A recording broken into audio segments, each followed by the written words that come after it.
All right, hello and welcome back to Real Seekers. I'm your host, Dale, the Real Seeker. And yeah, today I'm bringing you another quick bonus show type deal based on my old professor in the philosophy of religion with Dr. Klaus Cray. And I want to continue on with looking at some of the historical arguments for God's existence. So we're going to be looking at St. Anselm's ontological argument, as well as Gonillo's response to that back in the medieval period, and as well Blaise Pascal's his wager, the famous Pascal's wager. So those are the two arguments for God's existence that I want to look at in today's episode. Obviously, it's a change of surroundings, as you guys can see. Just for today, usually I'll be in that the green guest room, as I call it, for my podcasting things whenever I'm on video. But yeah, today that I couldn't do that, so here we are. Anyways, so let's get into the first St. Anselm's ontological argument. So let me share my screen here.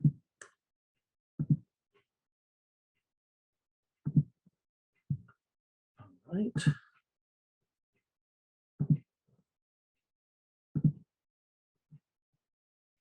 Okay, so awesome. So as you remember, we looked at various argument types. There was a posteriori arguments and a priori arguments, as well as deductive and inductive arguments. So in my last show on the historical arguments, we looked at two cosmological arguments, one by Thomas Aquinas, the other by Samuel Clarke. And these are both deductive arguments that are a posteriori, after evidence, after experience. And they were in the deductive argument form. Then we looked at William Paley's design argument, and that was an inductive argument that just kind of argues, well, if the premises are true, then probably the conclusion is true. It doesn't guarantee the truth of the conclusion like deductive arguments do. And obviously it was a special subset. It was an analogical or argument from analogy within the inductive type.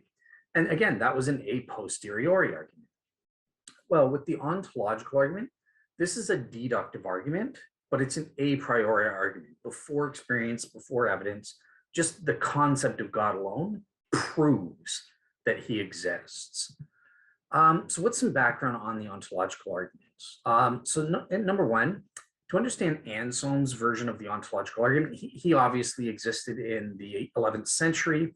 He's the one who invented this argument. He came up with the very first thing, and very unique. He wanted an argument that absolutely proved 100% that God exists, and I think he did it. But in order to do this, so you have to have some background knowledge on his argument. So the first is that he distinguishes between what he calls existence in reality versus existence in the understanding. Now, obviously today in the modern world, we have modal logic. So we understand possible worlds versus actual worlds.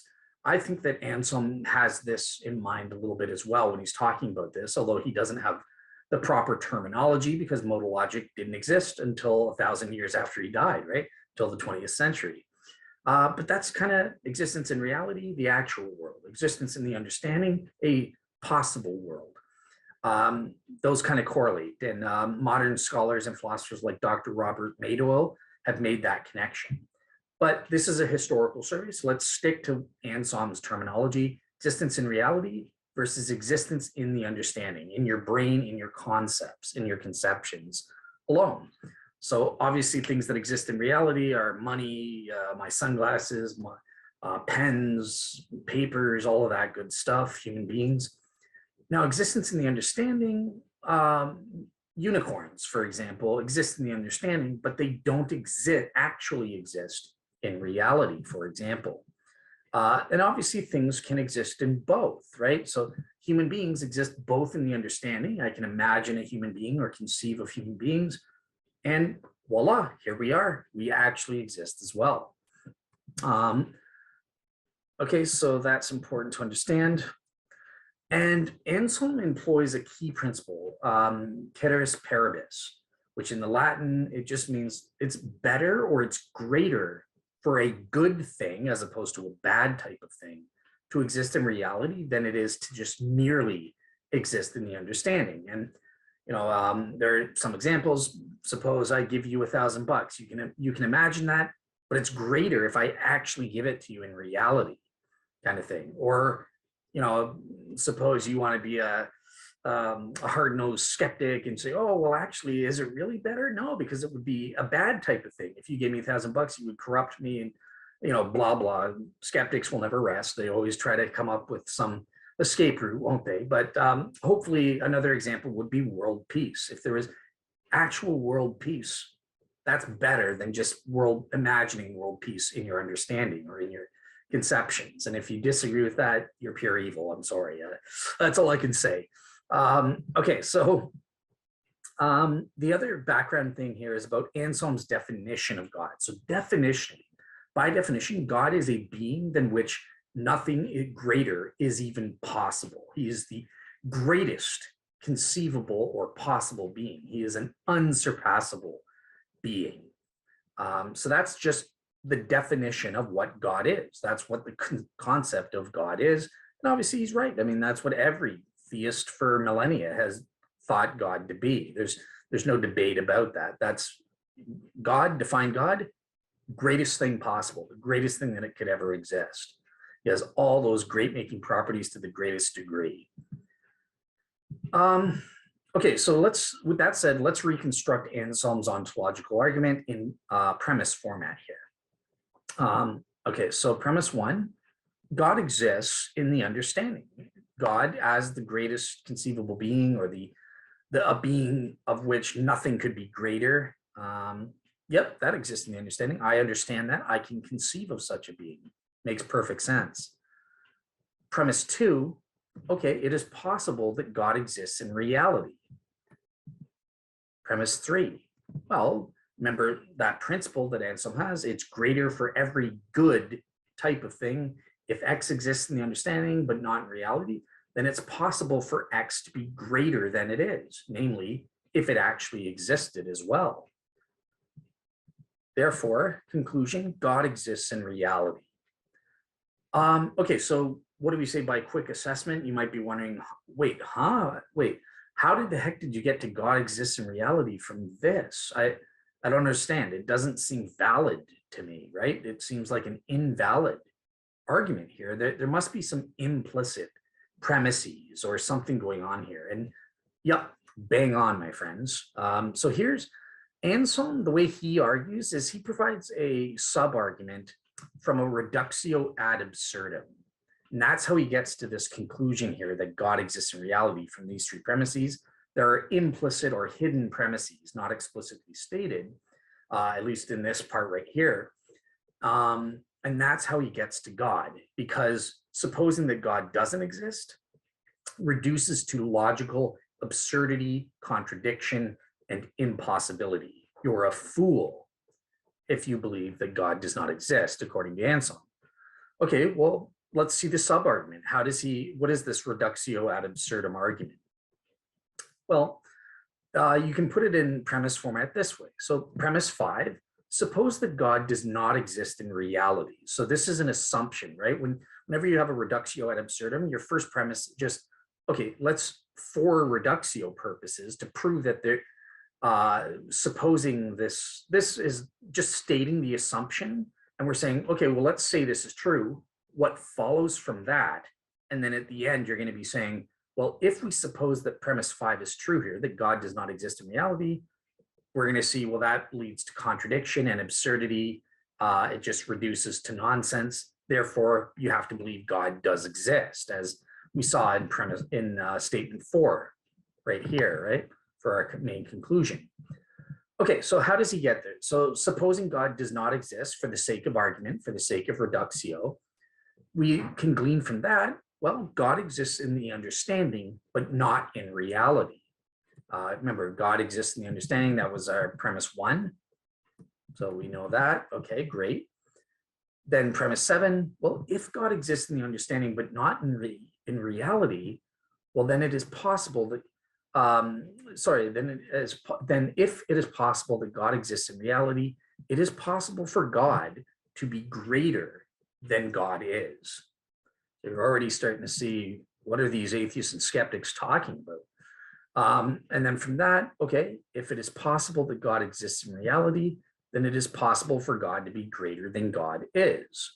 That's just the conclusion. That's valid. That logically follows from these two, from 6 and 7. Okay, let's continue on. Well, if that's true, then from 8, 2 and 8, we know that, well, then it's possible for God to be greater than God is. Okay. Therefore, it's possible for something to be greater than God.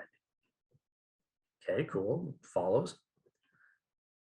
So it is possible for something to be greater than the being than which nothing greater is possible. Remember that definition of God here, right? So conclusion, subconclusion 10, if it's possible for something to be greater than God, that's the definition of God, the being of which is unsurpassable being, nothing can be greater than him. He's the greatest of all beings. So that's kind of like saying, well, it's possible for something to be greater than the being of which it's impossible to be greater than. Nothing can be greater. So you have something that's greater than God, but yet God is the being of which nothing can, no thing can be greater than. Contradiction. Uh-oh, atheists. So yeah, this argument basically shows, look, we end up in contradiction. It reduces to absurdity if you suppose that God, given Anselm's definition of him, exists in the understanding, but doesn't exist in reality. It reduces to absurdity, and therefore we know, no, God has to exist, so defined by Anselm in the 11th century.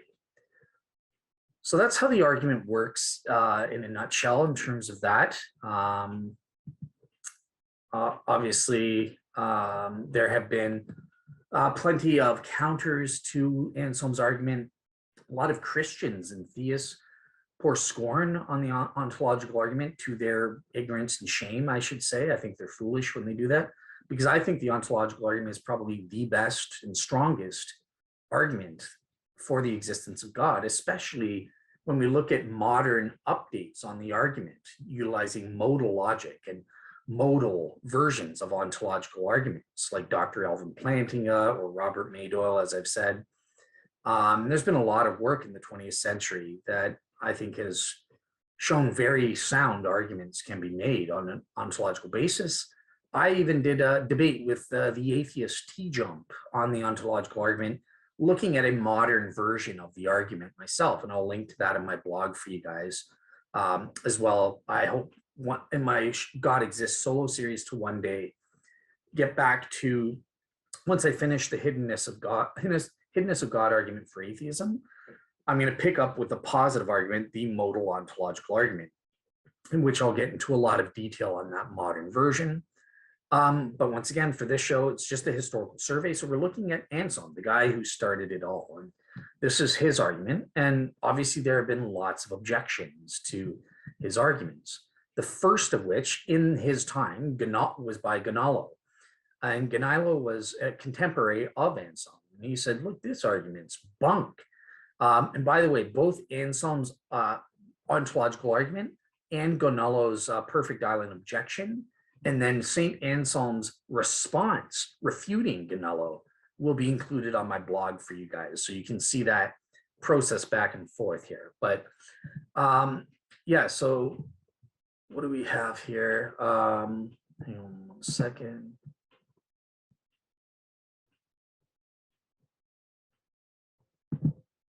It's recording, okay. Go back. Thought I was wasting all my time talking.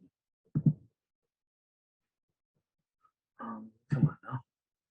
Okay, so Gonalo's objection is there are different objections to ontological arguments. By far, you can object to its validity. You can object to its logical soundness, or what Richard Feldman calls the deductive strength of the arguments. Can we prove, or are we justified or warranted in believing the premises are probably true?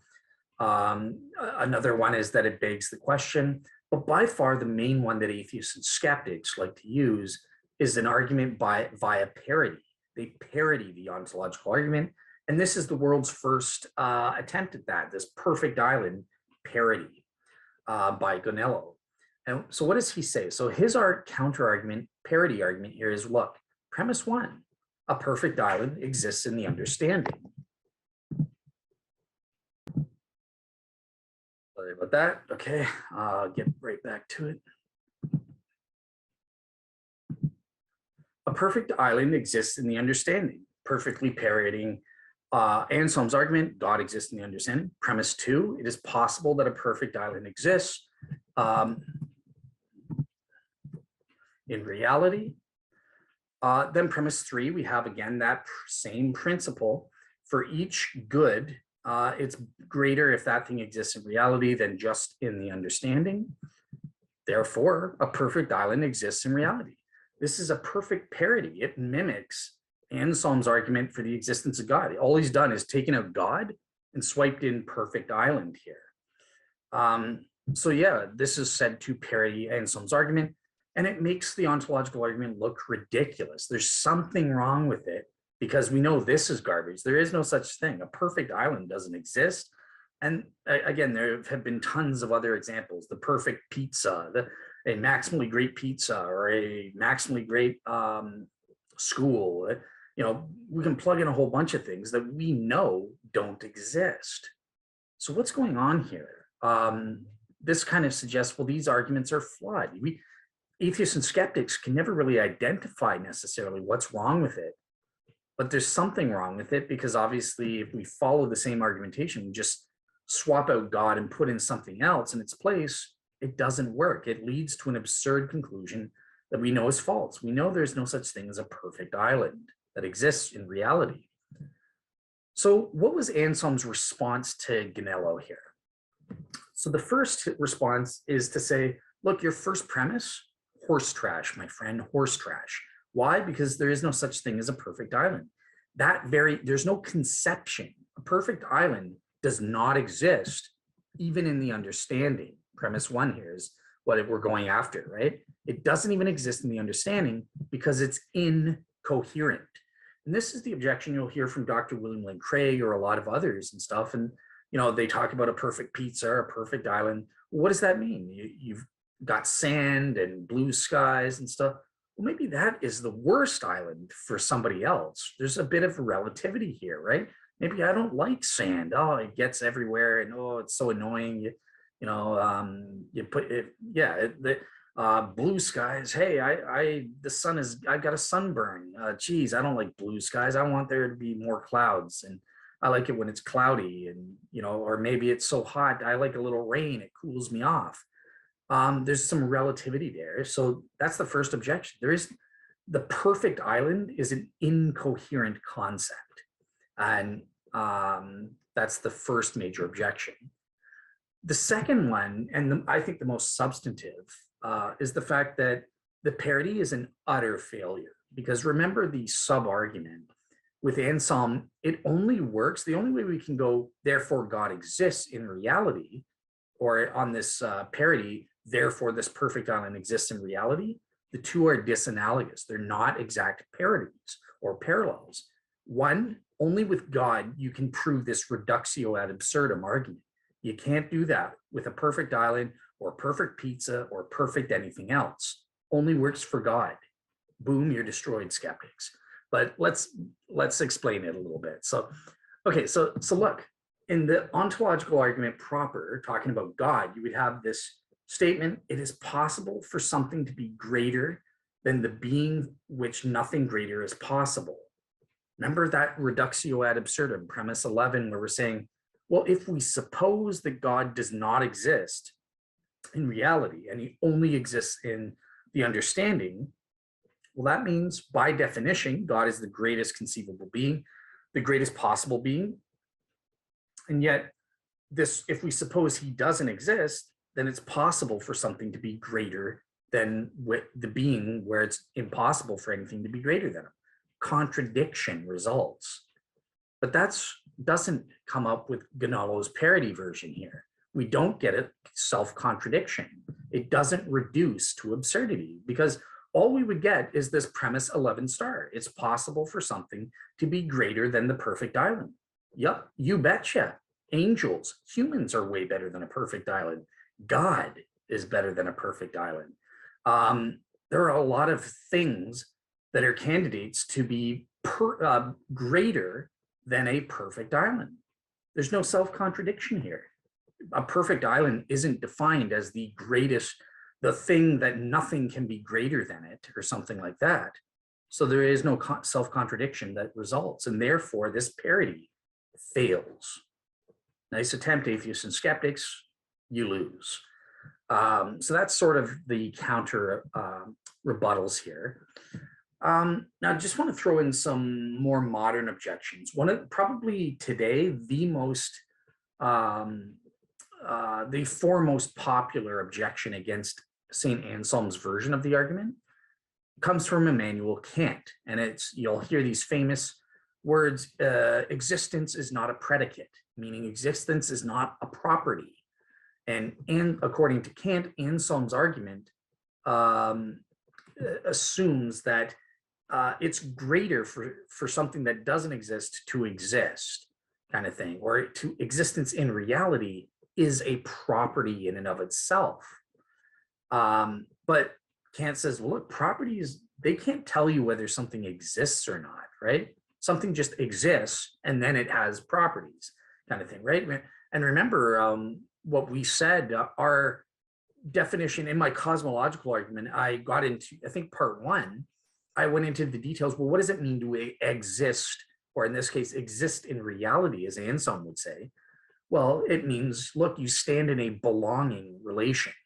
A substance or some kind of thing, a property thing or a heap, stands in a belonging or an exemplification relationship to properties, right, and or to its properties, right? So the property of having blue eyes belongs to me, belongs to the thing known as Dale Glover, the substance Dale Glover. I stand in that belonging relationship to the property of having brown hair, blue eyes, a black shirt, white skin, being of the human being type of thing. You know, I have all these properties and they belong to me. So Kant's just saying, well, look, but existence and reality isn't it's not a property that a thing can have, right? You just exist. That's primary first. And then you stand in relation to your other properties. But existence itself is not a property. That's the objection. And he says Anselm's argument assumes that existence in reality is a property. And obviously there have been responses to this. I do think that it can be responded to. And I think the best response is by Robert Madoyle. And I'll include in the Blackwell Companion to Natural Theology, that chapter where he goes over Anselm's argument first and kind of corrects for it. He kind of reads between the lines as to what existence in reality versus existence in understanding means in light of modal logic. And I think we proved that Anselm was the world's first modal logician. He didn't have the terminology, the field didn't exist until the 20th century. But what he's talking about here is modal logic. He's not talking about and modal properties, right? I possibly exist versus I actually exist and stuff like that. So that's been the number one response refuting Immanuel Kant's thing here is, look, no, that existence is had by things that possibly exist and by things that actually exist, but they're in different modes of existence. So one can have the modal property of possibly existing or existing in the understanding, as Anselm would put it, and something can have the property of existing in reality or existing in the actual world. I think that's how Anselm would kind of put it, or something like that. Obviously, modern ontological arguments, they take this between kind of saying, well, okay, existence itself isn't a property, but you can have, if you exist just in a possible world, great, you possibly exist or contingently exist, that's a property. Or you can exist in necessity or necessarily exist, and that's a property. So necessary existence versus contingent existence. Some modern modal ontological arguments capitalize on that. And those are properties in the sense Kant is talking about here. But anyways, going back to Anselm. So Kant's point he seems to be, look, you can only talk about the properties of things that exist. So when Anselm takes existence in reality to be a property, he's assuming, he's begging the question. He's the only reason he accepts that premise is because he already believes that God exists in reality. So he's begging the question. This is what Kant's talking about here. But obviously, I think that this isn't fair. And even Klaas Cray admitted he doesn't think, despite this being the most popular objection, it doesn't really make sense. Obviously, like I said, we can talk about properties of non-existent objects. For example, properties of unicorn having a spiral horn.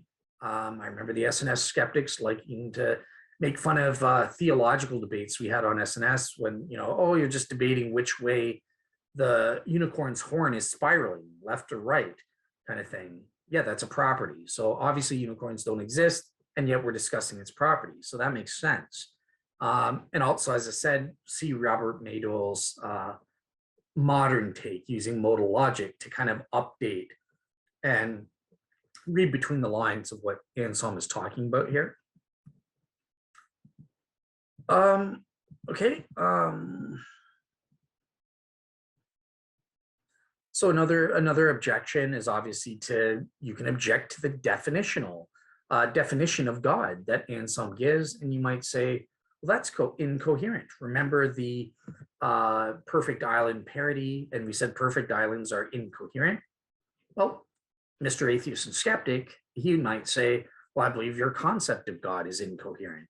And that's where it gets into the point of, well, what properties or attributes does this God have? Which ones are necessary in order for the ontological argument to work?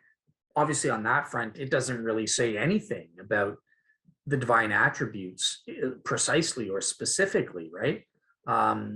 It just says, look, if there is a property, a good making property, then he's got it.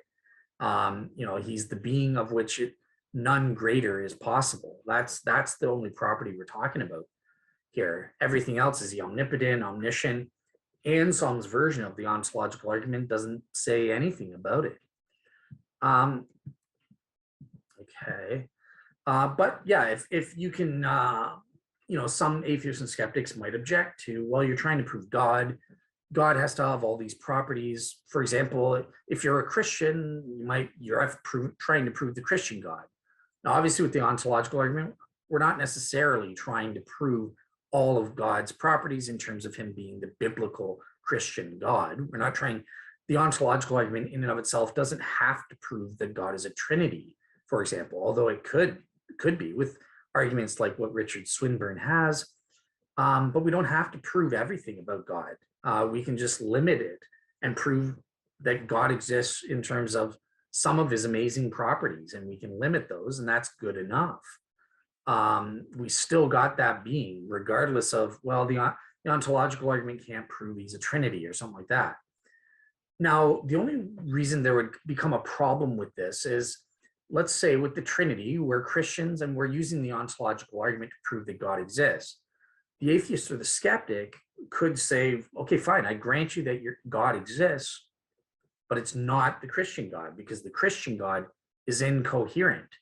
And the Christian God is a Trinity, that's logically incoherent. So you can't use the ontological argument to prove the Christian God. So you could have a problem like that, perhaps. I already said that. So that's it. Yeah, that's it in terms of the ontological argument there. Tomorrow I will turn my attention to Blaise Pascal and the Pascal's wager, the historical traditional version that he gave. Obviously, there have been modern updates. People like Dr. Liz Jackson, who taught me epistemology, she's done a lot of work. She's famous. I think she even did her PhD dissertation on Pascal's wager. And she was on my show kind of giving an updated version of it that I think was spectacular and pretty convincing. I still don't know exactly where I stand on Pascal's wager. I'm definitely an evidentialist first, so I think we need to follow the evidence. So I would disagree with Liz there in terms of practical stakes. But what I would say is, beyond belief, So when it comes to believing that Christianity is true, I think that I'm a strict evidentialist. You only believe based on the evidence. I don't care about moral or practical considerations at all. However, Christianity is more than just intellectual assent to propositional beliefs, right? So on that front, that's where I think modern work by Dr. Liz Jackson or not pragmatic encroachment, but Liz Jackson goes for a fourth view called like practical reasoning or practical stakes or something like that, whereby practical considerations are relevant. And where I would say they're relevant in a Christian context is, okay, great, you believe that Jesus is God and all these essential things. You have all these intellectual beliefs that you assent to. Good for you. The demons believe likewise, but they're damned to hell. So what is it that saves you? You also need to place your faith in Jesus. Repent and place your faith. You need to not just intellectually assent, but your whole being assent, so to speak. You need to commit to Jesus and by repenting of your sins and placing your faith in him and your full trust for your salvation in him and his work on the cross and what he did for us. So that's where I would say things like Pascal's wager and considering, okay, the eternal benefits versus the eternal costs if you don't commit to this belief that you have and in the appropriate ways. And same goes for any religion. If Islam was true, there are certain you would have to commit to that too. It's not enough to just believe certain things. That's part of it. That's necessary, but that's not sufficient from my understanding. You have to do things as well. And it's probably the same for a lot of religions or whatever for their conception of what human beings' ultimate purpose is. There's usually some kind of, you can't just believe, you've got to commit, you've got to do some kind of thing that's appropriate to that religion. So Pascal's wager, we'll be looking not so much at Liz Jackson's modern update. I will include in the sources on my blog a link to that show as well as links to some of her papers on Pascal's wager because she does a great job in modernizing it. It gave me second thoughts. But in terms of this specific show, we're going to be looking at the guy who started it all, Blaise Pascal. They take a historical survey of his original version of what has come to be known as Pascal's wager. So yeah, with that said, thanks for listening, and I'll be back tomorrow to record the Pascal part.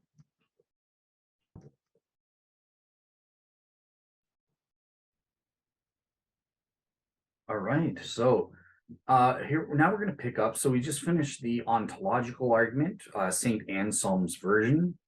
Now we're going to pick up right from where we left off. And what I want to do, so I want to move into Blaise Pascal's or Pascal's wager, specifically by Blaise Pascal himself. Now, in order to get there, I'm actually going to cover an atheist philosopher to compare and contrast to Blaise Pascal and his wager, because they're kind of related. So I want to compare it to the atheist philosopher in 1928, Michael Scriven. And Michael Scriven has a particular argument. So let me kind of share the screen here.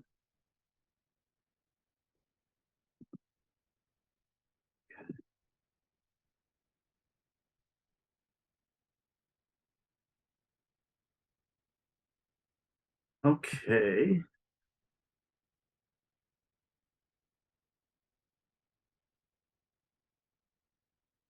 What's going on here? Try that again.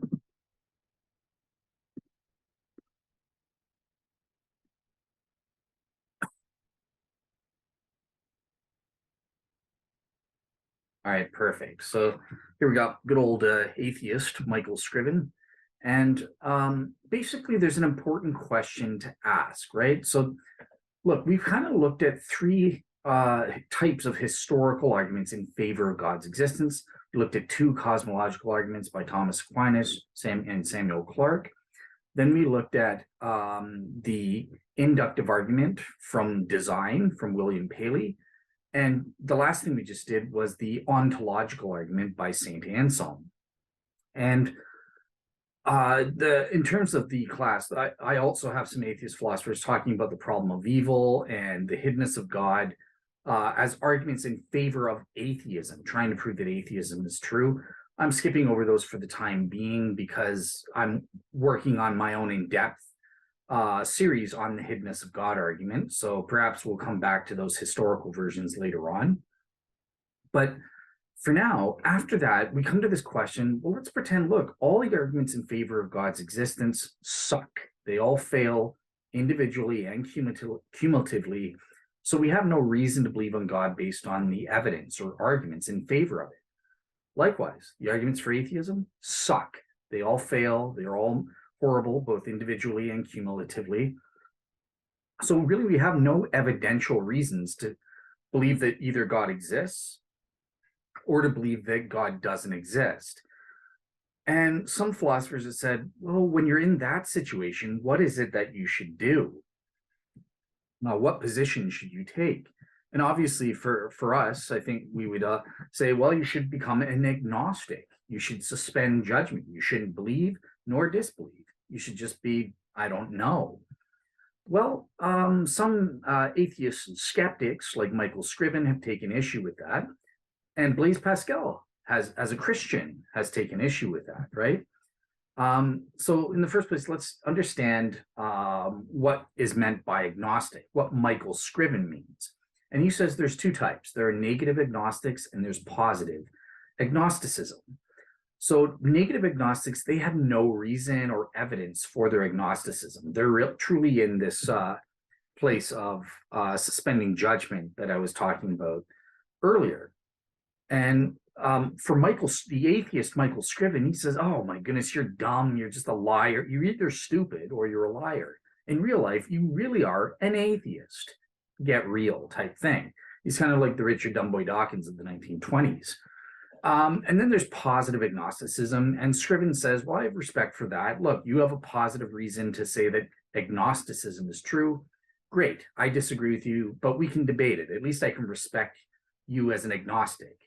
But if you're a negative agnostic, you just lack belief and lack any reason to believe, you should be calling yourself an atheist. You should disbelieve that God exists. So this is what his Michael Scriven's argument is, known as the presumption of atheism. And the reason I want to cover it here is because when we get to Blaise Pascal, well, he's a theist that also says, well, look, when we're in this true state of negative agnosticism, you shouldn't be an atheist, you shouldn't be an agnostic. You should believe in God, believe that God exists. You should be a theist. So there's an interesting parallel here between these two. So that's why I want to compare and contrast them.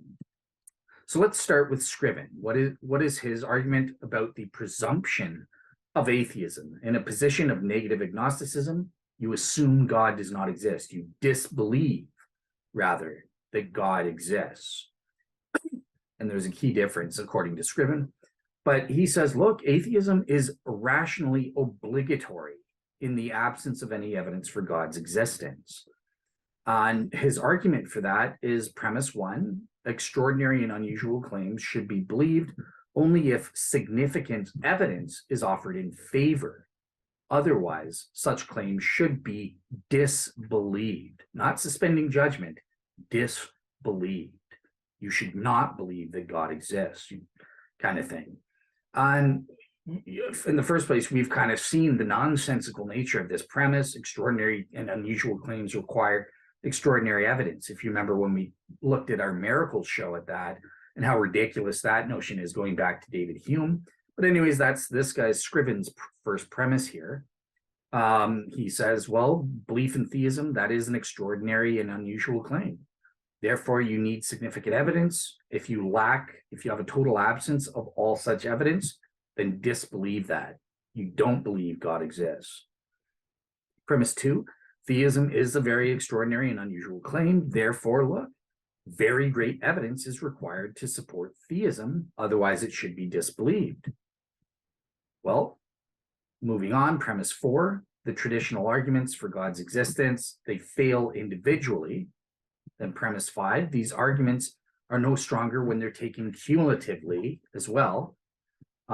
Now, Scriven, you can use the example of pretend you have a bunch of rusty parts, car parts or something like that. Well, okay, individually, they're all a bust, they all suck. But once you put them together, vroom, vroom, you've got a car, right?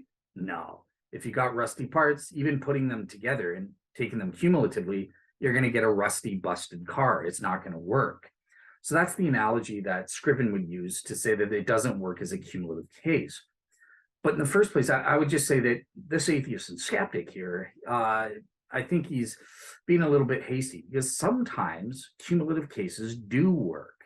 And I gave the example of putting parts of a ladder together or something like that, one rung at a time, and one by one, all of a sudden, now I can climb, or building a staircase, or building it up part by part by part, and then finally you get up to the second floor or something like that.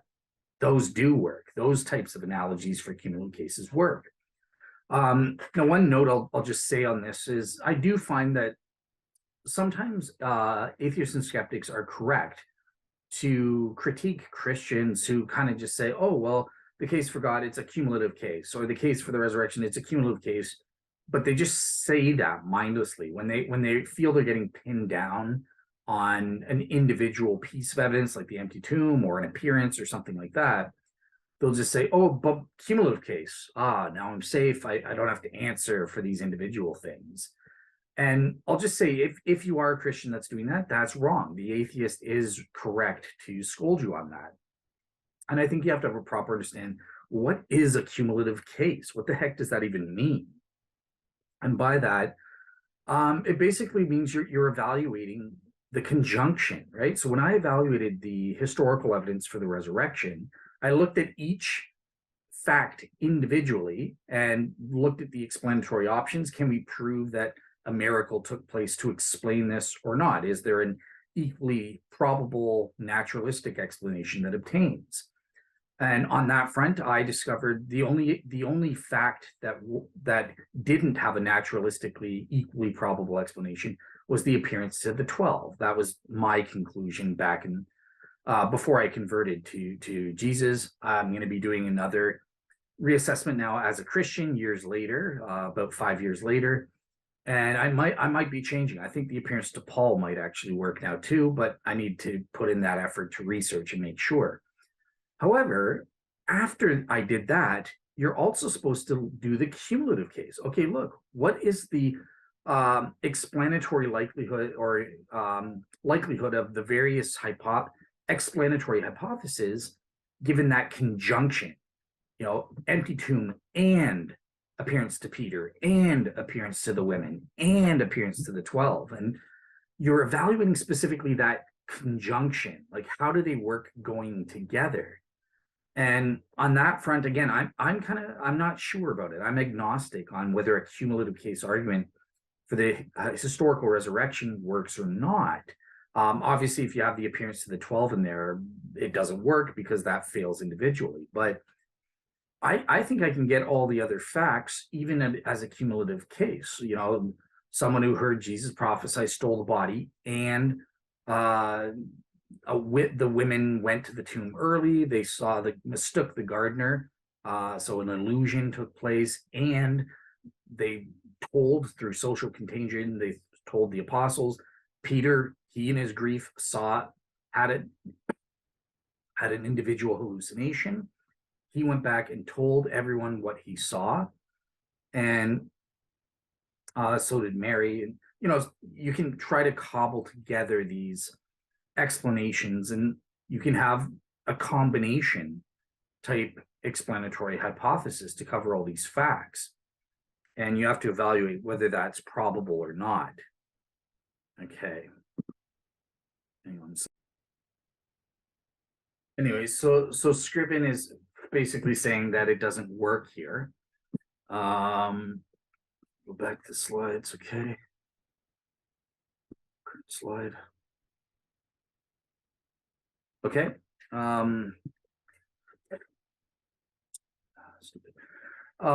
Okay, so yeah, so then therefore he gets this conclusion: there's no good evidence for theism. From that, you can glean, well, therefore, theism should be disbelieved because the theist has this burden of proof. Now, notice this is not an argument that atheism is true.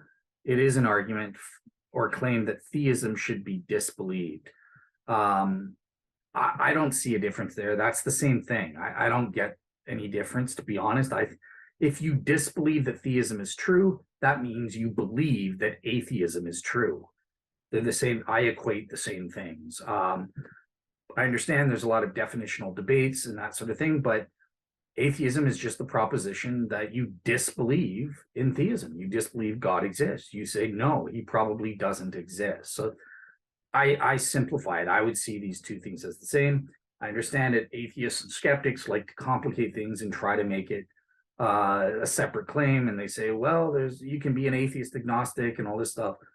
True enough. Yes, these are valid positions and you can define things. I'm happy for you to define your terms. You can call yourself whatever you want, and I'll go along with that for the ride. But the way I define these terms and use these terms, it's much more simplistic.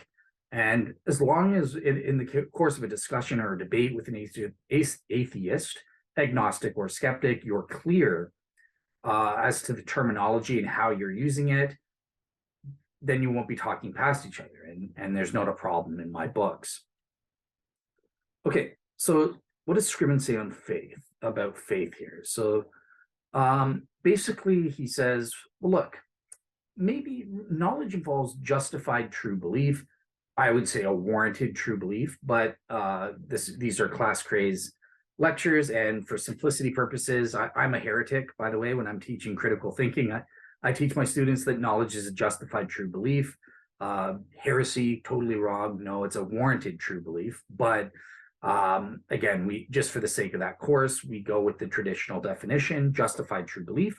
And that's what class is doing here for his philosophy of religion class for first year university students. But what Scriven's saying is, okay, well, look, maybe the theist will say, well, look, I don't have evidence or a reason or an argument to justify me in my belief in God, but I have faith that God exists. And that provides another kind of justification. Faith is an equally valid but different route to gaining justification and therefore having knowledge, a justified true belief. And Scriven says, look, this word faith, as used by the religious, can have two meanings. And the first is, well, it just means you have this blind confidence in the truth of your proposition. You're gung-ho for theism. That equals faith. Therefore, bada boom, bada bing, that's your justification. The other thing is a more mystical thing. It's saying you have some kind of non-rational way or pathway to believing that the proposition is true.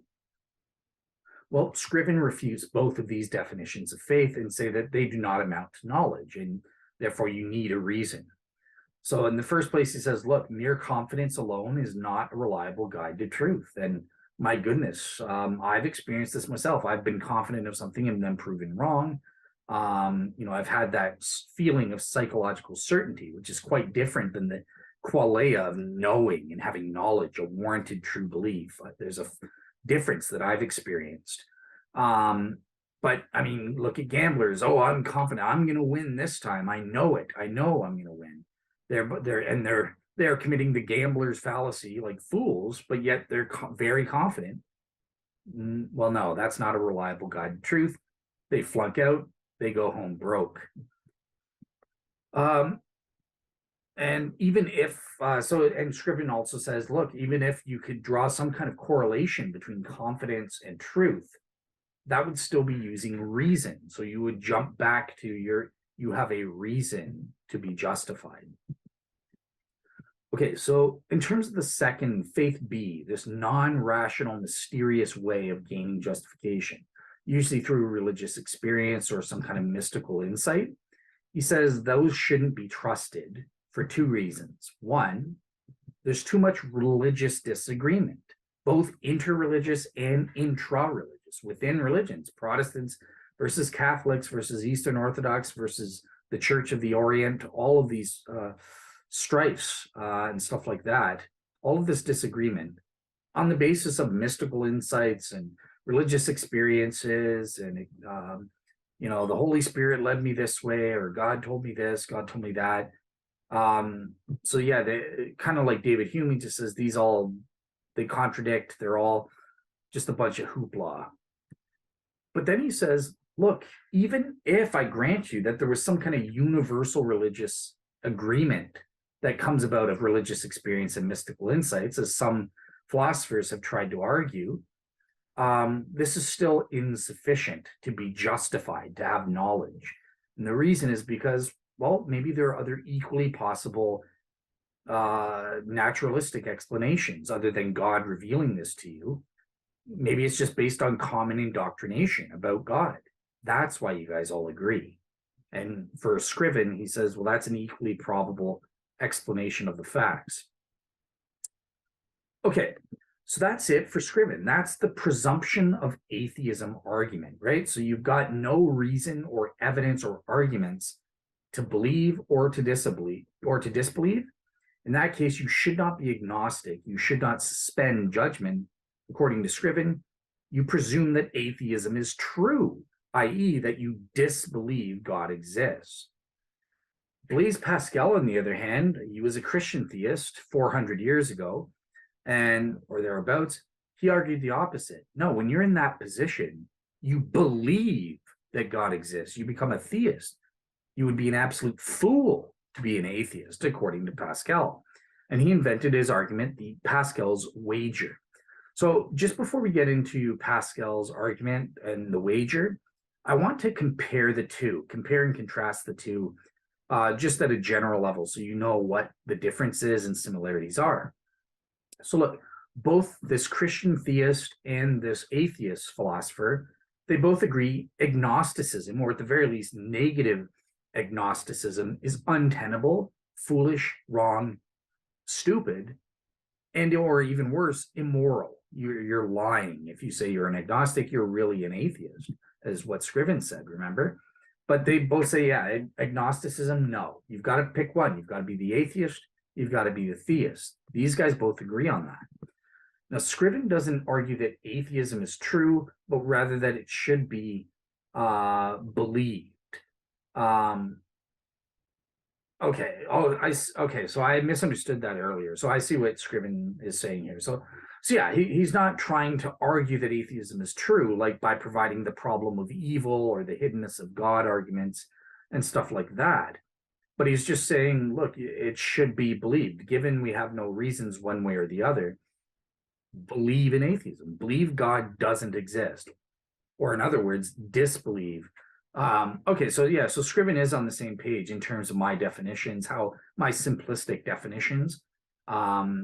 So yeah, we don't even need to get into those stupid debates about agnostic atheists and how the new atheists have kind of redefined the word atheist to just mean lack belief in theism, that kind of nonsense. No, they're changing the definition that everyone has understood for centuries, and they're not allowed to do that. Or if they do that, the onus is on them to clarify how they're using the word, and they don't dare scold an innocent Christian who uses the words properly according to their historical use. Additionally, Pascal, he doesn't argue that theism is true either. He's not giving an ontological argument, cosmological argument, but rather that it should just be believed. So I think I should have wrote disbelieved here.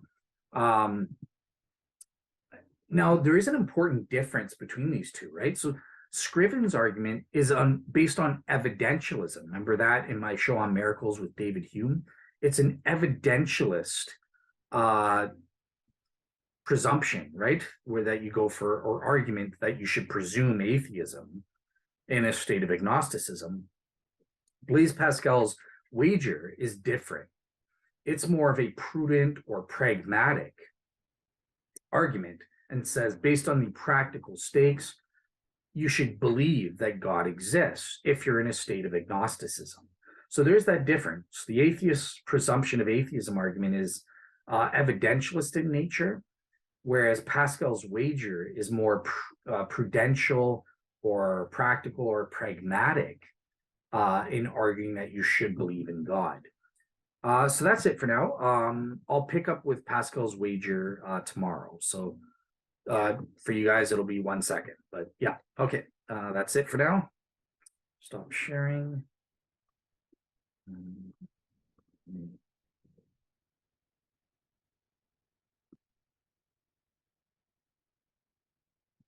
All right. So hello, we're going to pick up from where we left off.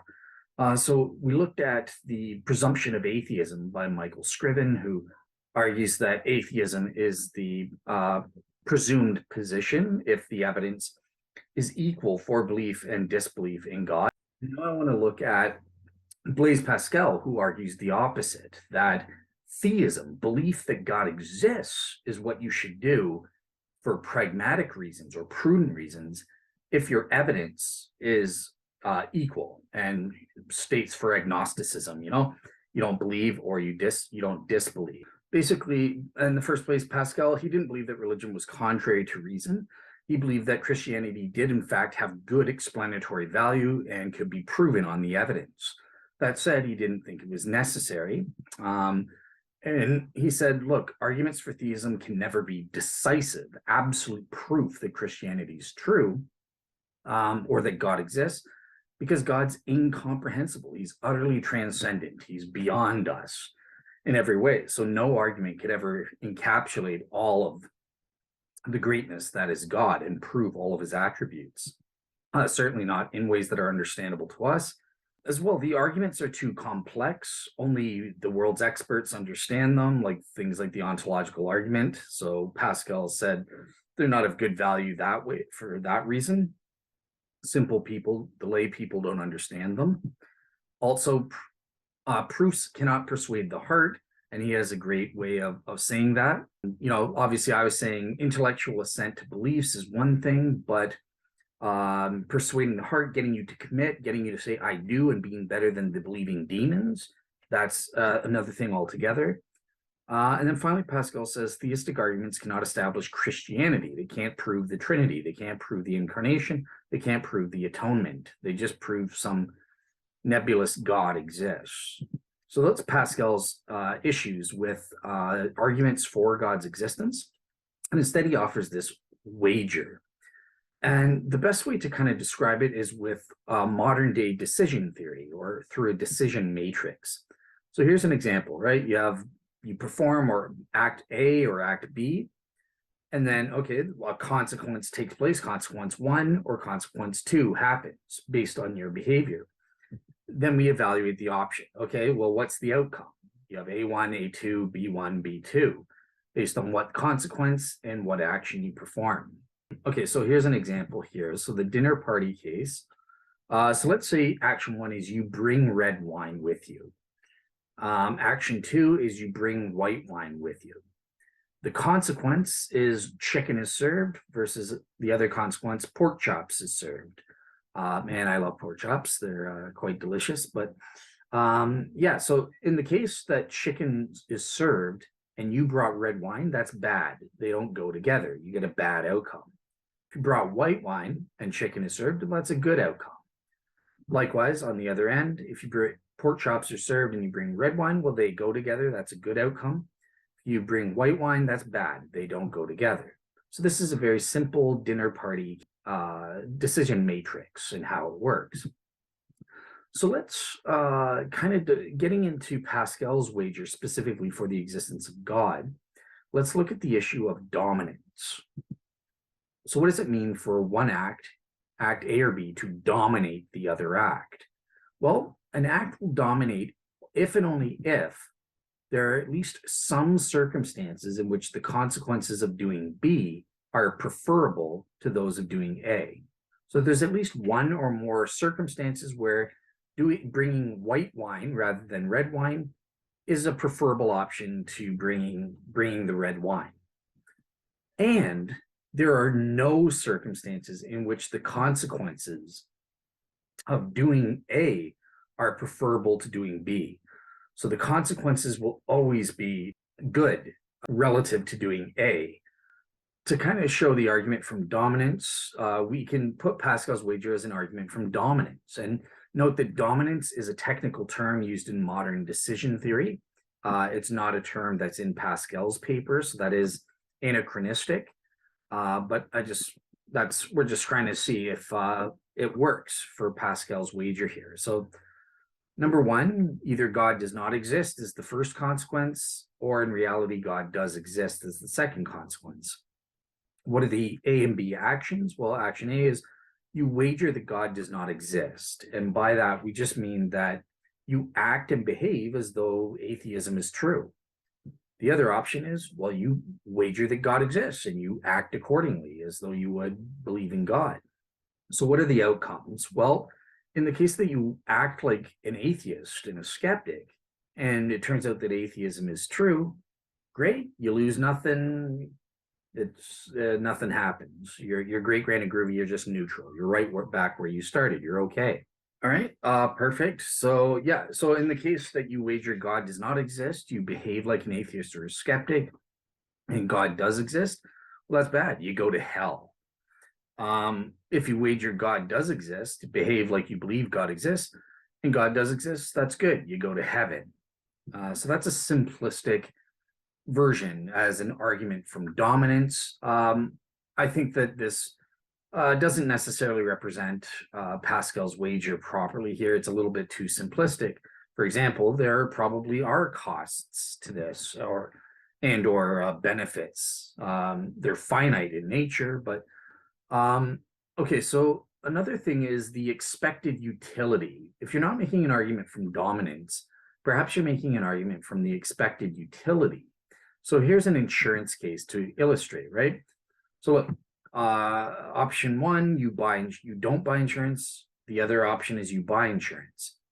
The consequence one is your house doesn't burn down, and the other one is your house burns down. So in this case, if you buy insurance and your house doesn't burn down, great, grand, and groovy, you don't make anything, you don't lose anything. You're at $0. If you don't buy insurance and your house does burn down, then you have to replace the whole house, negative $500,000. Wow, deep impact. If you buy insurance, okay, and your house doesn't burn down, then you're out $100, slightly worse than this option. But if you buy insurance and your house does burn down, again, you're only out $100. So this kind of shows the expected utility, the value that you would get as an outcome in each of these scenarios. So applying this to Pascal's wager about God, again, we have the same things. Option wager God does not exist, wager God exists, and that just means you act as though you believe it. And then we have consequence one, you find out atheism is actually true. Consequence two is that it turns out God actually exists. Well, if you act like an atheist and atheism's true, you gain 36 points. You gain some finite value because, hey, you didn't have to waste your time going to church on Sundays. You didn't have to pray. You didn't have to do all this stuff. Instead, you got to drink booze and watch the football game or something like that. But if you wager that God does exist and atheism is true, you lose that same value, negative 36, again, because you went to church on Sunday. You wasted your time. You did boring stuff instead of the fun stuff you would have rather have done. And again, that's assuming you don't get fun out of going to church.